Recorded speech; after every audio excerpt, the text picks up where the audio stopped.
BSF major Pramod Navnath महाबरे यांच्या सुविद्य वीर पत्नी रुपाली महाबरे यांच्या शिवजयंती निमित्त सन्मान तथा सत्कार करण्यात आला।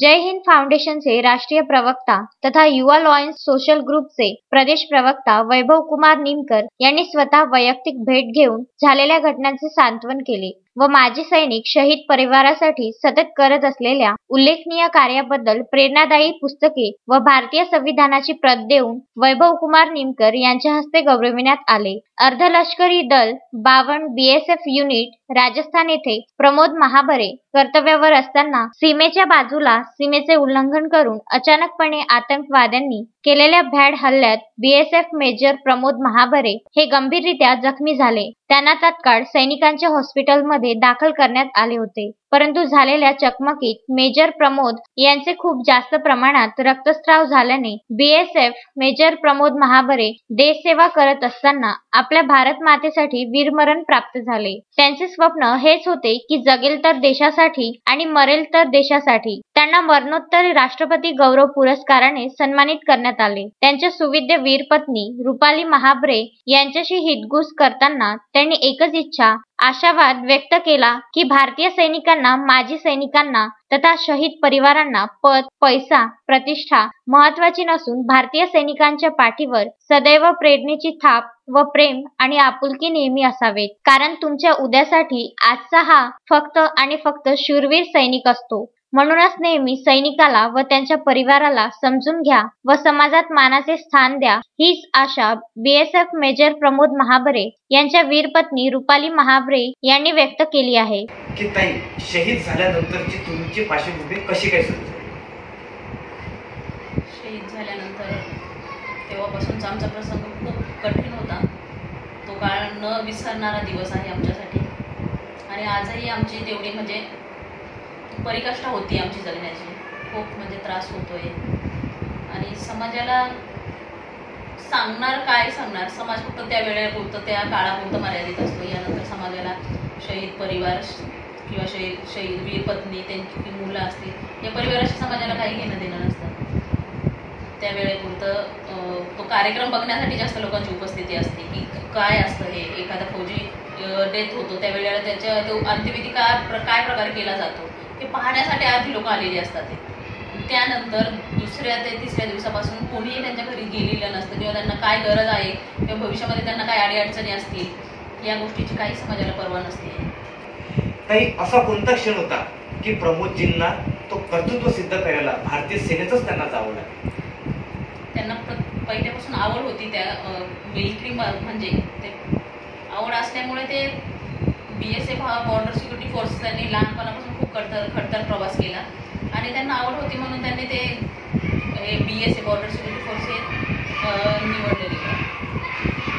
जेव्हा तुम्हाला सर्वप्रथम पाहुणे पाहायला आले आणि बरेच जण विचारतात की नवरा काय करतात, तर शेतकरी आहे, इंजिनियर आहे, डॉक्टर आहे, खूप छान अभिमानास्पद वाटते, पण तेव्हा जेव्हा प्रमोदजी महाबरे आपल्याला पाहायला आले आणि आल्या क्षणी जेव्हा त्यांनी सांगितलं की मी बॉर्डर सिक्युरिटी फोर्समध्ये, तेव्हा आपली प्रतिक्रिया किंवा त्यांच्याबद्दलचे असलेल्या भावभावना वैचारिक काय होत्या? नाही, माझ्याही मनामध्ये तेच होतं की मी म्हणजे बॉर्डर पिक्चर बघितल्याच्या नंतर माझ्या मनामध्ये ती उत्पन्न झालेली की मला पण असं म्हणजे वर्दी घालायचं स्वप्न कधी पूर्ण होतंय नाही होते माहिती नाही, पण माझ्या नशिबाने ते मला भेटलं की माझे मिस्टर मिलिटरीमध्ये आहे ते, आणि ते स्थळ आल्याच्या नंतर माझ्या घरच्यांनी, आई वडील, माझे भाऊ असलेले आणि ते स्वीकारलं की नाही आहे, कोणी मिलिटरीमध्ये आहे म्हटल्यावरती त्याचा अभिमान आहे आपल्याला, म्हणून त्यांनी पण त्याला संमती दिली। बघा मित्रांनो, एका वीर पत्नीचं काय उत्तर असते की आपल्याकडे बघायला आल्यानंतर बरेच जण विचारते की इंजिनियर कर, डॉक्टर कर, पण एका ठिकाणी मला सांगू इच्छितात, शेतकरी जरी असलो तो कामाला गेला परत येतो, इंजिनियर आपल्या प्लॅनिंगला गेला परत येतो, डॉक्टर आपल्या कुठे फील्डवर गेला तर परत येतो, पण फौजीचे कसे लाईफ आहे मित्रांनो की एका ठिकाणी असं म्हटलं जातं की फौजी कसा परत येईल, तर जेव्हा आपल्या बुटाची बांधलेली शेवटची लेस आणि बांधलेली आपली शेवटची बॅरेट म्हणजेच कॅप तो कधीच येऊ शकत नाही। त्यानंतर समाजाप्रती तुमच्याला काय अपेक्षा आहे की समाजानं नेमकं शहीद परिवारासोबत कसं वागलं पाहिजे, सैनिकांबद्दलच्या त्यांच्या भावभावना कसं असायला पाहिजे, आणि खऱ्या अर्थानं सैनिकांची पत्नी म्हणून, एक शहीद पत्नी म्हणून आणि सर्वात महत्त्वाचं वीर पत्नी म्हणून तुम्हाला समाजाकडून कशा प्रकारची आणि कोणत्या अपेक्षा असेल? सगळ्यात महत्त्वाचं म्हणजे की समाजाकडनं खूप मोठ्या अपेक्षा असतात का हा परिवार कुठल्या अडचणींमधून जात असेल किंवा मुलांना काही अडचणी असते, समाजाने खूप काही मदत करावी. आर्थिक मदत तर कोणी करू शकत नाही, पण जे काय तुमचं आहे विचारपूस करणं किंवा त्या परिवाराची गाठीभेटी घेणं वेळोवेळी जाऊन, ह्या गोष्टी होत तर नाहीच. आणि एक पत्नी या नात्याने पत्नीला पण जो सन्मान दिला गेला पाहिजे तो सन्मान मिळत नाहीये.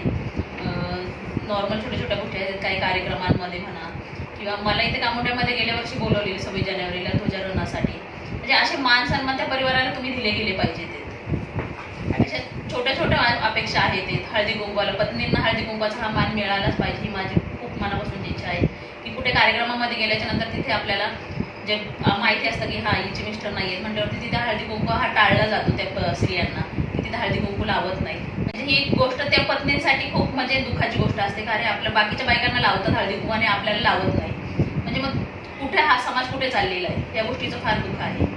आणि हे मी जय हिंद फाउंडेशनमध्ये काम करत असल्यामुळे हे हळदी कुंकवाचा हा कार्यक्रम वीर पत्नीसाठी हा चालू केलेला आहे त्यांनी.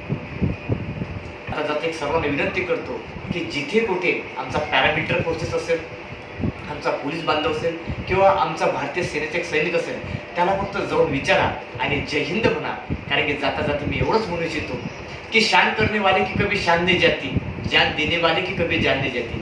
यहाँ पे बैठे सभी भारत के नौजवानों की शान करने वाले की कभी शान नहीं जाती, जान देने वाले की कभी जान नहीं जाती.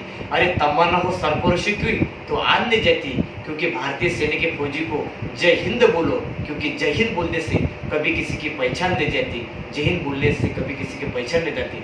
सन्माननीय रुपालीताई, आज आपण आलात आणि अतिशय मन मोकळेपणे आपल्या भावना विचार वैयक्तिक आज आमच्याशी बोलले की जेणेकरून आम्हाला समाजाला कळलं की एका शहीदाची व्यथा काय असतात. आणि शहीद झाल्यानंतर फॅमिली एक स्त्री म्हणजे खऱ्या अर्थानं रुपालीताईवर मला बोलवंच वाटतं की जिथं शब्द निशब्द होतात आणि बोलण्यासाठी असलेले शब्द अशूंची जागा घेतात, असे शब्दांची रणरागिणी आणि एक वीर पत्नी आज रुपालीताई आपल्या आहेत. अतिशय सुंदर त्यांनी माहिती दिली आणि वेळातला वेळ काढला त्याबद्दल. Vidarbha news bureau, Amravati.